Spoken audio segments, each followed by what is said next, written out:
Welcome to Guide Guru. We hope this video helps.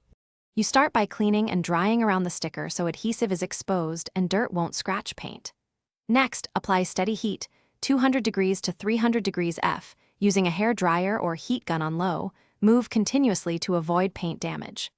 Once warm, try to lift one corner with your fingernail or a plastic scraper. If it resists, heat another 10-15 seconds and retry. This warms the adhesive and makes removal controlled, reducing tearing and paint stress. You now peel slowly at a shallow angle, about 45 degrees to 60 degrees, pulling evenly to keep the adhesive layer intact. If the sticker tears, stop, reheat the stubborn area, and continue. This preserves finish and prevents small edges from sticking back. After the decal is off, apply an adhesive remover or 90% isopropyl alcohol with a microfiber cloth to dissolve residue. Work in small sections and wipe away dissolved glue. Make sure to rinse and dry the surface after. Finish by polishing the area lightly or using a clay bar to remove microscopic residue and restore smoothness. Then wash and dry the panel.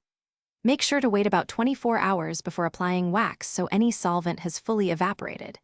If you notice paint lifting, bubbling, or deep scratches at any point, stop immediately. Do not continue aggressive scraping. In that case, contact a professional detailer or body shop. Treating paint damage early prevents rust and more costly repairs. Thanks for watching. Consider subscribing if we helped you today.